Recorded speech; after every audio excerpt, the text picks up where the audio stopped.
It's December 2nd. Christmas is now less than a month away, and for many, that means putting up a tree. Here to tell us more about this year's supply is Executive Director of the Canadian Christmas Tree Association, Shirley Brennan. Shirley, good to have you today. Thanks for joining us.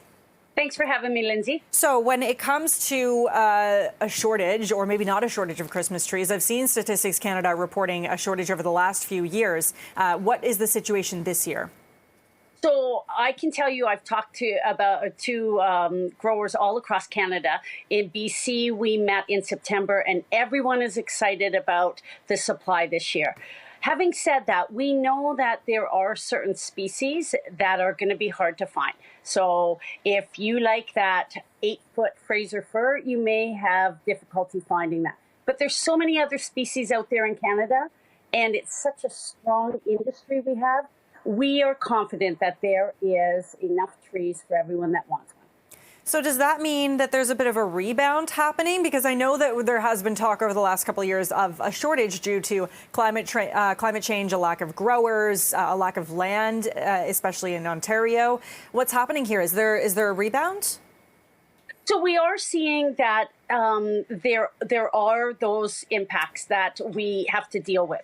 When we talk about Christmas tree growing, we never know how fast the tree is going to grow. So if I had planted 1,000 trees and planned on for 1,000 trees, I may only get 800. So depending on where you are in the country, depending on what the weather was like, is why some farms have more trees this year than others.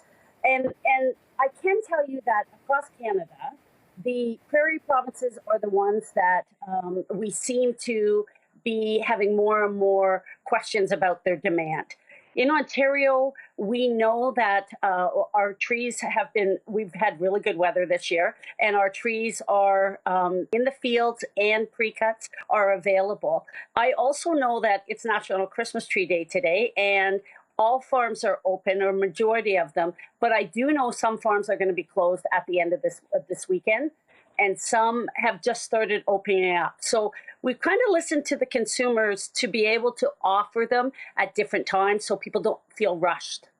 Okay, well, I mean, that is also good news, though, that there seems to be a bit of a rebound, at least in this province. But we have been seeing reports over the last couple of years of a shortage of growers as well. As people start to retire, maybe their family members don't want to take on such a grueling job, something agriculture really is facing across the board. Can you speak to that or the situation with growers, particularly here in Ontario? So we are seeing that we've lost about 1,000 Christmas tree farms over the last 10 years. So from 2011 to 2021. And those are the stats from Stats Canada. So that's why we use those stats. In Ontario, we certainly have lost I'm going to say we've probably lost about 100 Christmas tree farms in Ontario over that period of time. And so we're looking at, yes, retirement. The age of the average Christmas tree grower is about 70 years old. So how do we attract the younger generation? And we know that in Ontario, especially, that we have seen the younger generation reach out to us. But they're not just looking at growing Christmas trees. They're looking at how can I bring people to my farm more than once a year? So agritourism, what can I do? Can I grow pumpkins? Can I grow lavender? Can I have wellness retreats? So people are utilizing that more so. And I think, especially in Ontario, we're going to see that agritourism for the younger generation more and more. Is very interesting because we know the demand for Christmas trees each year not going anywhere, but that's understandable that you need to have a bit more of an income year round. Shirley, I appreciate you joining us today. Thanks so much. Thank you very much, and I wish all of you a very Merry Christmas. You too. That is Shirley Brennan, Director of the Canadian Christmas Tree Association.